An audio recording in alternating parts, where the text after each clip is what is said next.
प्यारे बच्चों, आज हम लोग व्याकरण विभाग में पदबंध तथा पाठ्य पुस्तिका स्पर्श से साखी की पुनरावृत्ति करेंगे।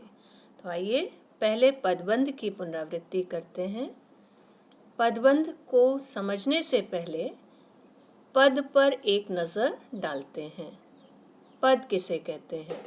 जब शब्द वाक्य में प्रयुक्त होते हैं तब यह स्वतंत्र शब्द न रहकर लिंग, वचन, क्रिया, विशेषण, कारक आदि के नियमों से अनुशासित हो जाते हैं, अर्थात व्याकरणिक नियमों से बंध जाते हैं। जब शब्दों को वाक्यों में प्रयोग किया जाता है तो वे व्याकरण के नियमों में बंध जाते हैं। कैसे? उदाहरण के माध्यम से देखते हैं। देखिए उदाहरण, राम आम खा रहा है। ठीक है, यहाँ पर राम किसी व्यक्ति का नाम है, संज्ञा पद है। आम फल का नाम है, संज्ञा पद है। खा रहा है क्रिया को दर्शा रहा है, तो ये क्रिया पद है। तो इस वाक्य में राम और आम शब्द का पद परिचय संज्ञा और खा रहा है का पद परिचय क्रिया है। तो आइए अब हम जानते हैं पदबंध क्या होता है। पदबंध, पदबंध का शाब्दिक अर्थ है पदों का बंधन। ठीक है, तो जब एक से अधिक पद जोड़कर एक ही व्याकरणिक इकाई का काम करते हैं तो ऐसे पद समूह को पदबंध कहते हैं। जब कई पद जुड़कर, एक से अधिक पद जुड़कर एक व्याकरणिक इकाई का काम करें, उसके रूप में काम करें, तो वो पदों का समूह पदबंध कहलाता है। उदाहरण देखिए, अयोध्या नरेश राम ने रावण को मारा।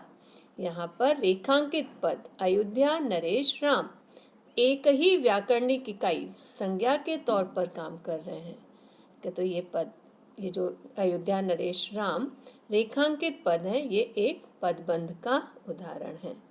तो आइए पदबंध के भेद देखते हैं। पदबंध के 5 भेद होते हैं: संज्ञा पदबंध, सर्वनाम पदबंध, विशेषण पदबंध, क्रिया पदबंध और क्रिया विशेषण पदबंध। पहला है संज्ञा पदबंध। जब पदबंध का अंतिम पद संज्ञा पद हो और अन्य सभी पद उसी पर आश्रित हों तो वह संज्ञा पदबंध कहलाता है। तो जब किसी पदबंध का आखिरी पद संज्ञा हो और बाकी सभी उसी पर आश्रित हों तो वो संज्ञा पद होता है। उदाहरण में देखते हैं, राम ने लंका के राजा रावण को मारा। तो यहाँ पर रेखांकित पद है लंका के राजा रावण। ठीक है, एक पदबंध है जो रेखांकित है। इस पदबंध का आखिरी पद है रावण। रावण कौन सा पद हुआ? संज्ञा पद। और लंका के राजा, ये किसकी ओर इशारा कर रहे हैं? रावण की ओर इशारा कर रहे हैं, रावण के लिए ही प्रयोग में लाए गए हैं। तो लंका के राजा रावण संज्ञा पदबंध का उदाहरण है। दूसरा उदाहरण देखिए, आसमान में उड़ता हुआ गुब्बारा फट गया। ठीक है, तो यहाँ पर आसमान में उड़ता हुआ गुब्बारा, ये जो पदबंध है इसको रेखांकित किया गया है। इस पदबंध का आखिरी पद गुब्बारा संज्ञा है और आसमान में उड़ते पद गुब्बारे की ओर इशारा कर रहे हैं, तो ये भी संज्ञा पदबंध का उदाहरण है। अगला भेद है सर्वनाम पदबंध। जब एक से अधिक पद एक साथ जुड़कर सर्वनाम का कार्य करें, अर्थात जहां मुख्य पद सर्वनाम होता है तो उसे सर्वनाम पदबंध कहते हैं। तो जब एक से अधिक पद जुड़ें और सर्वनाम के तौर पर काम करें और जहां पर मुख्य पद भी सर्वनाम हो तो वहां सर्वनाम पदबंध होता है। आइए उदाहरण के माध्यम से जानते हैं। पहला वाक्य देखिए, विदेश से आए अतिथियों में से कुछ हिंदी जानते हैं। यहाँ पर जो रेखांकित पदबंध है वो है विदेश से आए अतिथियों में से कुछ। ठीक है, इस पदबंध में मुख्य पद है कुछ। ठीक है, और विदेश से आए अतिथियों में जो है कुछ के लिए इस्तेमाल किए गए हैं, कुछ की ओर इशारा कर रहे हैं, तो ये सर्वनाम पदबंध का उदाहरण है। दूसरा वाक्य देखिए, कक्षा में सदा शोर मचाने वाले तुम आज चुप क्यों हो। इसमें भी जो रेखांकित पदबंध है वो कक्षा में सदा शोर मचाने वाले तुम। ठीक है, इस पदबंध का मुख्य पद है तुम। तुम क्या है? सर्वनाम। और बाकी सभी पद तुम की ओर इशारा कर रहे हैं, तो ये भी सर्वनाम पदबंध का उदाहरण होगा। अगला भेद है विशेषण पदबंध। एक से अधिक पद एक साथ जुड़कर विशेषण का कार्य करते हैं, अर्थात जहाँ शीर्ष पद विशेषण होता है उसे विशेषण पदबंध कहते हैं। कि जब एक से अधिक पद मिलकर के विशेषण के तौर पर काम करते हैं, वहाँ पर विशेषण पदबंध होता है। उदाहरण देखिए, पहला वाक्य, मोहन बहुत नेक, ईमानदार तथा परिश्रमी बालक है। यहाँ पर रेखांकित पदबंध है, बहुत नेक, ईमानदार तथा परिश्रमी। ठीक है, ये पदबंध विशेषता बताने का काम कर रहा है, मोहन की विशेषता बता रहा है, तो ये पदबंध विशेषण पदबंध का उदाहरण है। दूसरा वाक्य, मुझे 2 किलो पिसी हुई लाल मिर्च चाहिए। यहाँ रेखांकित पदबंध है 2 किलो पिसी हुई लाल, और ये मिर्च की विशेषता बताने का काम कर रहा है, तो 2 किलो पिसी हुई लाल विशेषण पदबंध का उदाहरण है।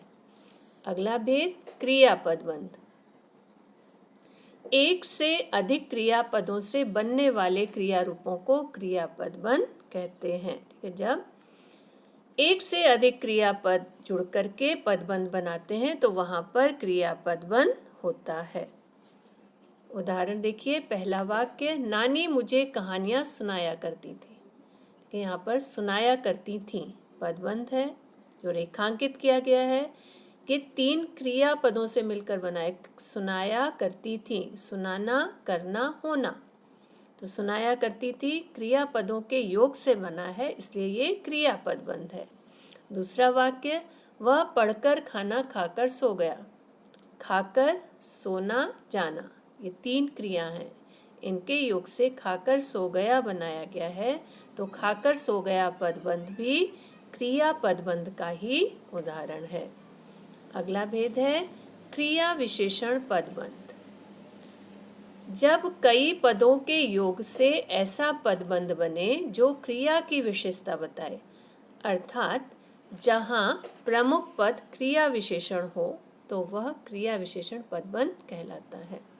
जहाँ पर पदबंध क्रिया की विशेषता बताने का काम करे तो वो पदबंध क्रिया विशेषण पदबंध होता है। उदाहरण देखिए, पहला वाक्य, वह कल सुबह तक आएगी। इसमें रेखांकित पदबंध है कल सुबह तक। ठीक है, और आएगी क्या है? क्रिया। कब आएगी? कल सुबह तक, क्रिया की विशेषता बता रहा है, तो रेखांकित पदबंध कल सुबह तक क्रिया विशेषण पदबंध है। दूसरा वाक्य, उसने अपने सभी काम जल्दी जल्दी समाप्त कर लिए। इसमें रेखांकित पदबंध है जल्दी जल्दी, और किसकी विशेषता बता रहा है? कर लिए। कैसे कर लिए? जल्दी जल्दी। कर लिए क्या है? क्रिया है, क्रिया की विशेषता बता रहा है, तो ये क्रिया विशेषण का उदाहरण है। तो बच्चों, ये थे संज्ञा पदबंध, सर्वनाम पदबंध, विशेषण पदबंध, क्रिया पदबंध और क्रिया विशेषण पदबंध। आइए एक नज़र हम अभ्यास पर डालें।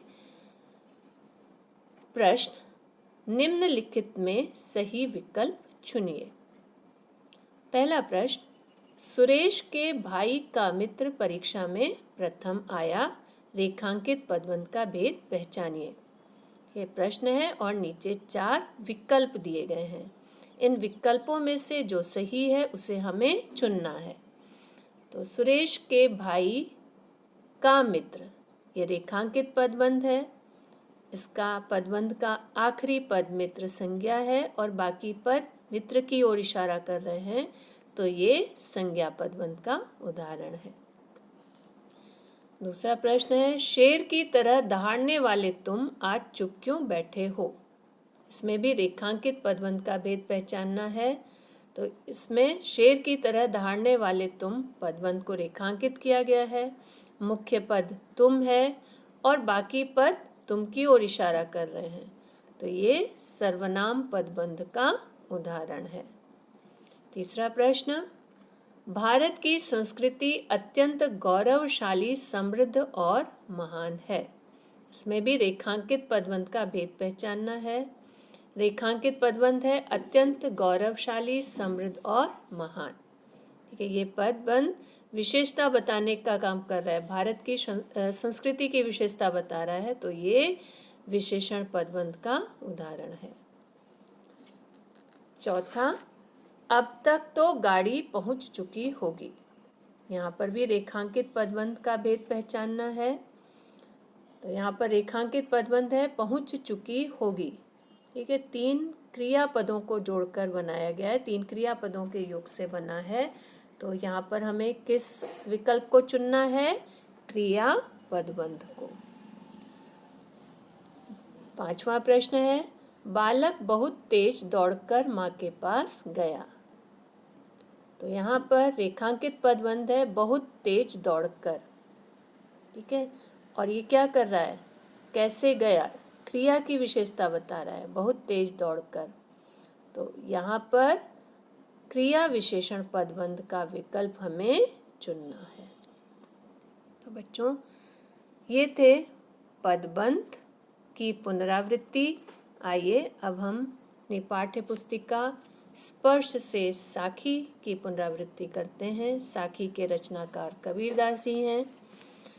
साखी में कबीरदास जी द्वारा रचित कुछ दोहे हैं, उनके दोहों पर एक नज़र डालते हैं। पहला दोहा है, ऐसी बाणी बोलिए मन का आपा खोई, अपना तन शीतल करे औरन को सुख होय। इस पहले दोहे में कबीरदास जी ने हमें अहंकार रहित ऐसी मधुर वाणी बोलने के लिए कहा है जिससे हमारा अपना तन भी शीतल हो और दूसरों को भी सुख या प्रसन्नता मिले। दूसरा दोहा है, कस्तूरी कुंडली बसे मृग ढूंढे बनमाही, ऐसे घटघटी राम हैं दुनिया देखे नाही। तो यहाँ पर कवि कहते हैं कि जो कस्तूरी नामक तरल द्रव्य है जिसमें सुगंध होती है, वो मृग की नाभि में ही पाया जाता है और मृग उसे जंगल भर में खोजता फिरता है। वैसे ही ईश्वर जो राम है या जो ईश्वर हैं, वो इस संसार के कण कण में विराजमान है और मनुष्य उसे इधर उधर ढूंढता रहता है। ठीक है, तो भगवान संसार के कण कण में विराजमान है, लेकिन मनुष्य उसे मंदिर मस्जिद गुरुद्वारों में खोजता है और परेशान होता है। तीसरा दोहा है, जब मैं था तब हरि नाही, अब हरि हैं मैं नाही, सब अंधियारा मिट गया जब दीपक देखा माही। यहाँ पर कबीर जी कहते हैं कि मनुष्य के मन में जब तक अंधकार होता है तब तक वह ईश्वर को नहीं देख पाता। उस प्रभु रूपी दीपक को देखने मात्र से ही उसके मन का अंधकार नष्ट हो जाता है। चौथा दोहा है, सुखिया सब संसार है, खाए और सोवे, दुखिया दास कबीर हैं जागे और रोवे। तो यहाँ पर इस साखी में कवि ने संसार के अन्य लोगों से अपनी तुलना की है और कबीरदास जी कहते हैं कि संसार के अन्य सभी लोग खा पी कर के आराम से सुख में सो रहे हैं और एक कबीर हैं जो प्रभु वियोग में दिन रात रो रहे हैं। ये वो जागते हैं और रोते हैं, वो प्रभु वियोग के कारण परेशान हैं। आइए अगले दोहे देखते हैं। बिरह भुवंगम तन बसे, मंत्र न लागे कोई, राम वियोगी ना जिवे, जिवे तो बौरा होय। तो इस साखी में कबीर जी कहते हैं कि विरह रूपी सांप जो होता है उससे कोई भी नहीं बच पाता, उस पर कोई भी मंत्र असर नहीं करता और अगर असर कर भी जाता है तो वो बौरा की तरह या पागल की तरह हो जाता है।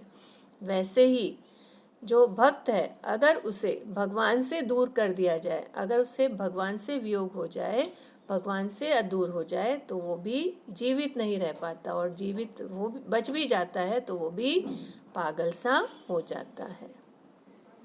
अगली साखी देखिए, निंदक नेड़ा राखिए आंगणी कुटी बंधाई, बिन साबण पानी बिना निर्मल करे सुभाई।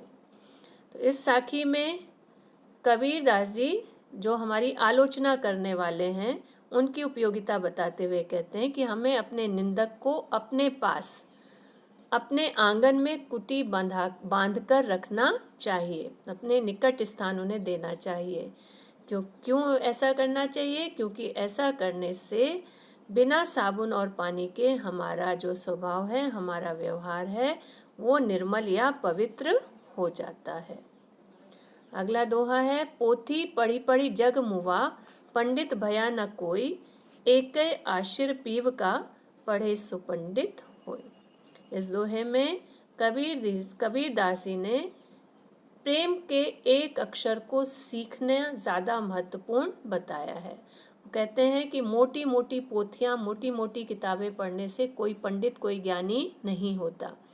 वह व्यक्ति जिसने प्रेम का एक अक्षर पढ़ लिया, एक अक्षर सीख लिया, वही सच्चा ज्ञानी होता है।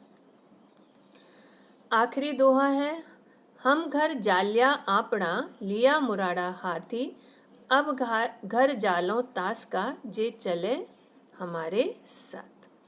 तो यहाँ इस साखी में कबीर दास जी कहते हैं कि उन्होंने सांसारिक वासनाओं को त्याग दिया है, मोह माया से मुक्ति पाली है, ठीक है, और वे संसार के सभी लोगों का मार्ग प्रशस्त करने के लिए आगे बढ़ गए हैं। तो अब वे कहते हैं कि अब जो उनके साथ आएगा उसे भी वे जो सांसारिकता है, सांसारिक मोह माया है, जो बंधन है, उनसे मुक्ति दिला देंगे। तो बच्चों, ये थे साखी के दोहे। इन पर आधारित प्रश्न किस तरह से हमारे पीरियोडिक टेस्ट में पूछे जा सकते हैं, एक नज़र डालते हैं। पहला है, निम्नलिखित में सही विकल्प चुनिए। ये तो यहाँ पर प्रश्न दिया जाएगा, उसमें से सही विकल्प, उत्तर का सही विकल्प हमें चुनना है। हमारी वाणी कैसी होनी चाहिए? 4 विकल्प दिए हैं, अशुद्ध, मीठी, अहंकार युक्त या कटु। तो हमारी वाणी कैसी होनी चाहिए? पहले दोहे में बताया था, मीठी। दूसरा प्रश्न, ईश्वर की प्राप्ति के लिए क्या आवश्यक है? यहाँ पर भी 4 विकल्प दिए हैं, स्वार्थीपन, अहंकार का परित्याग, अहंकार का आत्मसात, ईर्ष्या के भाव। तो ईश्वर की प्राप्ति के लिए अहंकार का परित्याग, अहंकार को त्यागना आवश्यक है। तो इसमें दूसरा विकल्प सही है, तो हमें दूसरा विकल्प चुनना है। अगला क्वेश्चन का प्रकार है, निम्नलिखित में सही विकल्पों को चुनिए। कि यहाँ पर एक से ज़्यादा विकल्प सही हैं, तो हमें जितने विकल्प सही हैं उन्हें चुनना है। निंदक के लिए कवि ने क्या करने की प्रेरणा दी है? 4 विकल्प दिए हैं, उसे अपने समीप रखने की, उससे बात नहीं करने की, उसे खुद से दूर रखने की, उसे आंगन में कुटी बनाकर रखने की। तो यहाँ पर देखिए, कबीर ने कहा था निंदक को हमें पास रखना चाहिए, आंगन में कुटी बनाकर रखना चाहिए। तो इसमें 2 विकल्प सही हैं, पहला उसे अपने समीप रखने की, और आखिरी उसे अपने आंगन में कुटी बनाकर रखने की। तो ये 2 विकल्प हमें चुनने हैं। तो बच्चों, ये था हमारा व्याकरण से पदबंध और स्पर्श से साखी की पुनरावृत्ति। मैं उम्मीद करती हूँ कि आप सभी को ये समझ में आया होगा। धन्यवाद।